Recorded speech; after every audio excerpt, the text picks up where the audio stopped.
रहीम अस्सलाम वालेकुम नाजरीन। कोर्ट ऑफ क्वेश्चन में मैं हूं आपका मेज़बान अहमद फ़वाद। नाजरीन, अल अज़ीज़िया फ्लैगशिप और एवन फील्ड रेफरेंसेस में जो अपीलें थी नवाज़ शरीफ और नैब की जानिब से इस्लामाबाद हाई कोर्ट में दायर की गई, उन पर आज समाअत हुई और मरियम नवाज़ शरीफ आज ज़ाती हैसियत में इस्लामाबाद हाई कोर्ट में पेश हुई। इसके अलावा आज की जो कार्रवाई हुई इन अपीलों पर, उसमें अहम ख़बर ये है कि अदालत ने नवाज़ शरीफ को सरेंडर करने का हुक्म भी दिया है। मेरे साथ इस वक्त दो कोर्ट रिपोर्टर्स जो हैं जो बिल्कुल भी तारुफ़ के मोहताज नहीं हैं, मतीउल्लाह जान साहब और असद मलिक साहब मौजूद हैं। कमरा अदालत में वो मौजूद रहे, तमाम जो कार्रवाई थी इस केस की वो उन्होंने सुनी। उनसे जानते हैं कि आज ये जो केस, ये जो तीनों अपीलें थी, इन अपीलों में क्या हुआ। कमरा अदालत में नवाज़ शरीफ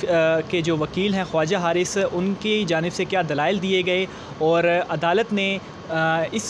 इन अपीलों में मज़ीद क्या अहकामात दिए हैं। सबसे पहले असद मलिक साहब की जानिब में बढ़ूँगा। सर, आज आपने तमाम तर जो कार्रवाई है कमरा अदालत में सुनी, तो आज क्या अदालत की जानिब से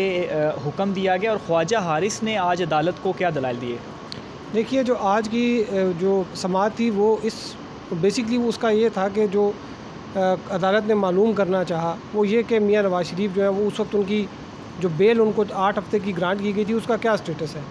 जब अदालत को ये मालूम, अदालत के इल्म में ये लाया गया कि वो अब एक्सपायर हो चुकी है, क्योंकि पंजाब गवर्नमेंट ने जो है बाद में जो एक्सटेंशन थी वो उन्होंने करनी थी,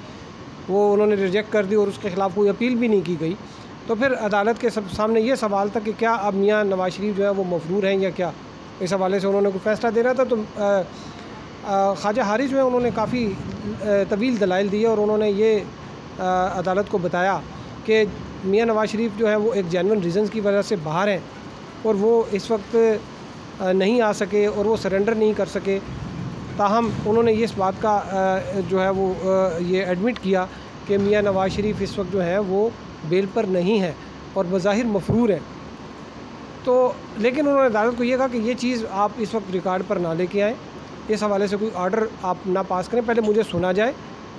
मेडिकल रिपोर्ट्स को देखा जाए, ये अदालत तयन करे पहले कि क्या वाकई वो किसी जेन्युइन रीज़न की वजह से बाहर हैं या वो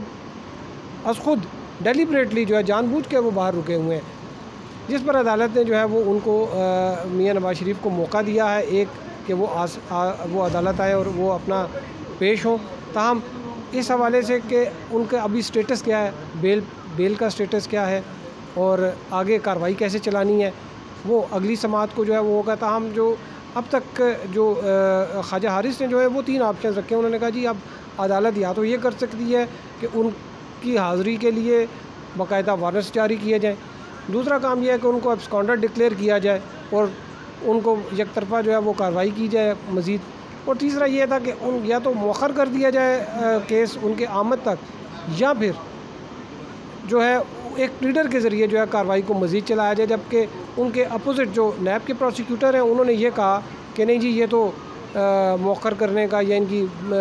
जो पिटीशन है ये सुनने का जो है वो मेंटेनेबल नहीं है क्योंकि वो एब्सकॉन्डर है। और उन्होंने ये कहा कि अब मियां नवाज़ शरीफ जो है उनको मफरूर करार देकर एक तरफा जो है वो कार्रवाई जो है वो चलाई जाए। आज ये प्रोसीडिंग हुई। अच्छा, अगर नवाज़ शरीफ साहब चूँकि 10 सितंबर तक ये जो केस की समाअत है वो चली गई है, मुलतवी की गई है, तो अगर नवाज़ शरीफ 10 सितंबर को भी नहीं आते, अदालत में सरेंडर नहीं करते, तो तब उनके ऊपर क्या कानूनी जो कार्रवाई है वो की जा सकती है? देखिए, अगर अदालत के ऊपर इन्हें मुनहसर है, अगर तो ख्वाजा हारिस उनको मुतमईन करने में, जजेस को जो है वो कन्विंस करने में कामयाब हो जाते हैं कि जी मियां नवाज़ शरीफ वाकई एक जेन्युइन रीज़न की वजह से बाहर है और वो इस वक्त वतन वापस नहीं आ सकते, और आप उनकी गैर मौजूदगी में जो है वो आप प्लीडर के थ्रू उनका ट्रायल जो है वो चलाएं, उनका अपील जो है उसको चलाएं, तो फिर तो अदालत जो है वो समाअत अपनी जो है वो अपील पर इस तरह से करेगी कि उनकी गैर मौजूदगी में भी उनके वकील को भी मौका दिया जाएगा कि वो अपने आर्गूमेंट्स करें, जैसे एक नॉर्मल केस में होता है। लेकिन अगर ये ना हो सका तो फिर एक तरफा कार्रवाई होगी, मियां नवाज़ शरीफ जो है वो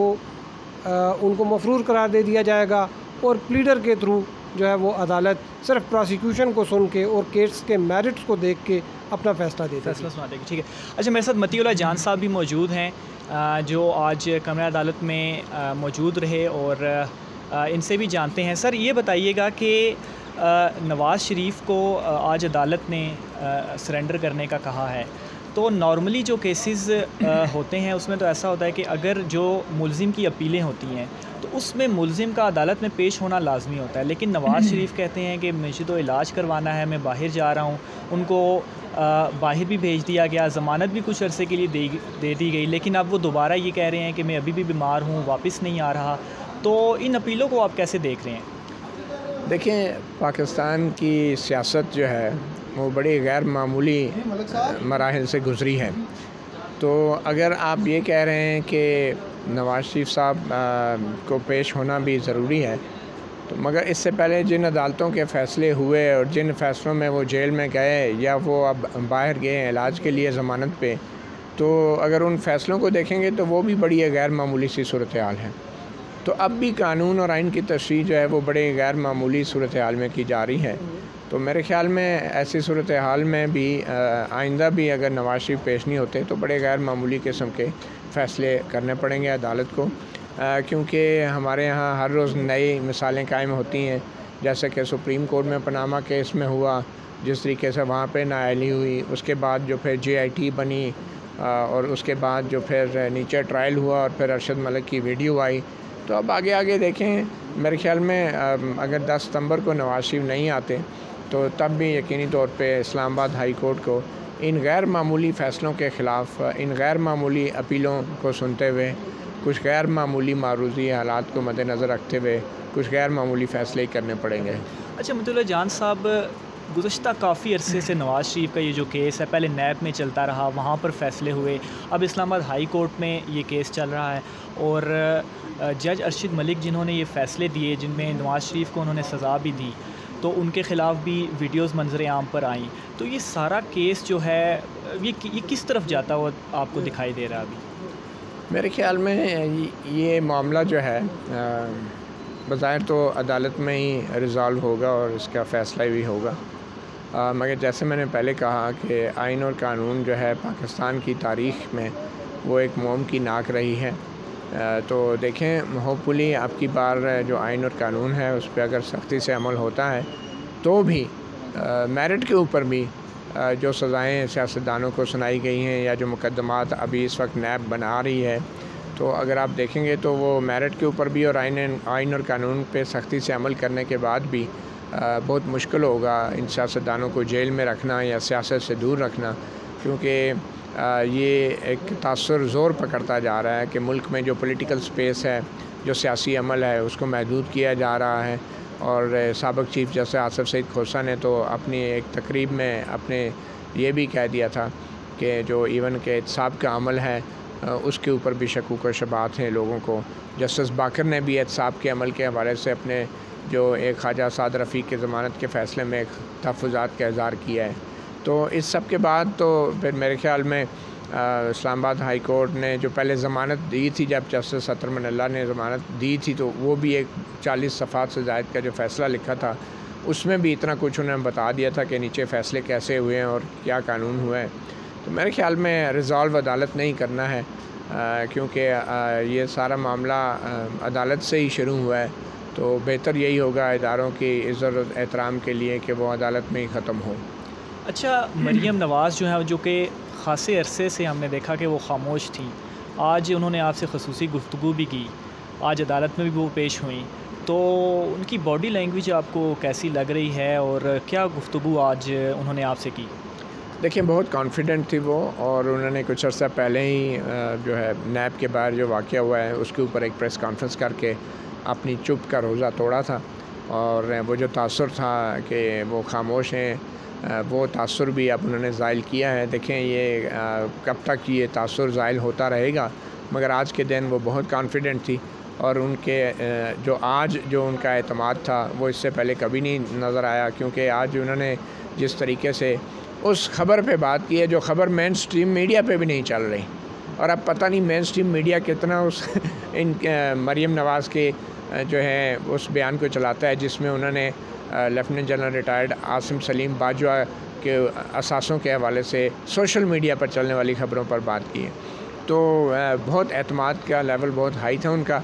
और उन्होंने आज खुल के ये कहा, MJ TV को ख़ुसूसी उन्होंने इंटरव्यू दिया यहाँ ही, और वो हम चला भी रहे हैं। तो